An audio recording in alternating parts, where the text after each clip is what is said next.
The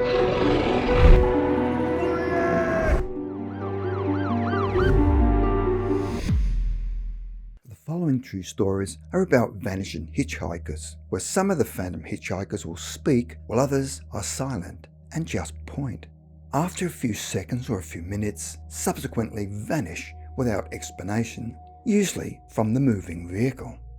San Francisco, USA. The following incident took place in San Francisco in the 1940s and was experienced by a businessman called Sam Kearns and another man who were driving home from a party in San Francisco. As they were driving, the rain was extremely heavy and made driving difficult, and the weather was freezing cold. It was around 2 a.m. in the morning when they approached the stop sign on Mission Street and could just make out the shape of a woman standing on the corner by herself and looked as if she was waiting for someone. Why would a woman be standing out in such terrible conditions so early in the morning, and there is no public transport at that time of day? They slowly approached the corner and then stopped the car close to where the lady was. Standing in the pouring rain was an attractive young woman wearing a thin white evening gown without so much as a coat or umbrella to protect her against the inclement weather. They could not possibly leave the young woman standing alone in such terrible weather, fearing she may also be in some kind of trouble, so they offered to give her a lift and take her home. The young woman gratefully accepted and climbed into the back of the two-door sedan. Fearing she was probably chilled to the bone, they handed her a car blanket, which she wrapped around herself. She then gave the men her home address, which was close to Twin Peaks, and said that she lived with her mother.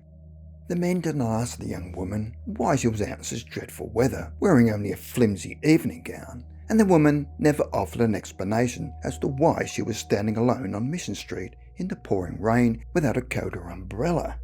As the car headed for Twin Peaks, the men attempted to make polite conversation, to which the young woman was polite in her responses. However, they could tell by the way she spoke that she was in no mood to talk to them, so did not attempt any more small talk. However, the strange thing was about to happen as they reached 5th Street, when one of the men looked around to see whether the young woman was comfortable and found that there was nobody sitting in the back seat. Totally shocked, he leaned over to see if she had somehow fallen on the floor, but there was absolutely nothing. All he could see was a crumpled blanket laying on the back seat. More frightened than shocked, he quickly told Kearns to stop the car. Both men could not understand where the young woman could possibly have gone. They both scratched their heads looking for an explanation, and the only one they could find was that she had somehow slipped quietly out of the car. But that theory was immediately debunked because the car would not have slowed down to a safe enough speed for her to safely alight from the vehicle, and at no time had they stopped the car since picking her up. And if she had somehow jumped from the vehicle, she would not have been able to close the door, as it would have been impossible.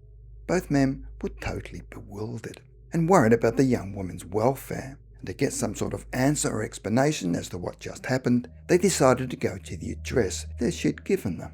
The rain continued to teem down as they went in search of the girl's house, and after much effort, located an old dilapidated building with a faint light coming from inside. Uncertain what to expect at this time of the morning, they tentatively knocked on the door, and after what seemed an eternity, was eventually opened by an elderly frail woman with a shawl over her shoulders. Not sure how to explain this strange and disturbing story, and also feeling a bit foolish, they explained to the old woman how they'd picked up a young woman in an evening gown in terrible weather, who claimed to live at this address, and how she suddenly vanished from the car. As they were telling their story, the old woman just stood there, listening patiently to everything they just said. Strangely though, she did not look surprised, and her body language suggested she had heard the story before. When they stopped talking, she looked at them in a way that showed no energy or enthusiasm, and asked, "Where did you say you picked her up?" They replied, "On 1st and Mission Street." What the old woman said next would shock and confuse the men even more, when she said, "That was my daughter. She was killed in a car accident at 1st and Mission Streets 2 years ago." Bedfordshire, England. On October the 12th, 1979, on a rainy night in Bedfordshire, southern England, Ray Fulton had been playing in a darts match in a pub in Leighton Buzzard. It was almost 9:30 p.m. when he headed home. Ray had had a couple of pints of lager, and on leaving the pub, he claims that he was not drunk, as he could not risk getting picked up as he needed his van for his work as a carpet fitter. At the time of the incident, he was driving his van through nearby Stanbridge and was in Pedders Lane. As he turned onto Station Road, he spotted a figure standing under a streetlight, and as he drew closer, he could see that it was a person standing in the rain and thumbing for a ride, so he pulled over the van to pick him up. The young man walked towards the headlights, and Fulton could see he was wearing a dark-coloured jumper and trousers with an open-collared white shirt. He then walked to the passenger side door, opened it, and sat down. Fulton asked the young man where he was going, but he did not reply, and just pointed to the road.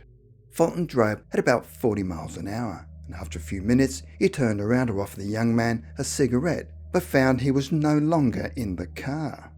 Fulton was confused because if the young man had got out of the car, the interior light would have come on and would have heard it open or close, but it heard nothing. And who would just jump out of a moving vehicle? In order to seek an answer to what had just happened, Fulton stopped the car and turned on the internal light and looked towards the very back of the van to see whether it jumped in the back, but it was empty. He then went back over the incident in his mind, where one minute he had a passenger and the next minute it simply vanished without opening or closing the door. So where the hell did he go? With no explanation, it suddenly hit him in a flash that this was no ordinary situation, where he quickly flattened his accelerator pedal and drove like a bat out of hell, and not stopping till he reached a pub called the Glider. Fulton needed a stiff drink to calm his nerves, and then headed to the nearest police station in nearby Dunstable to report the incident. Fulton needed to know whether anyone had been hurt or critically injured on the road, or at least was able to give him a rational explanation as to what had happened.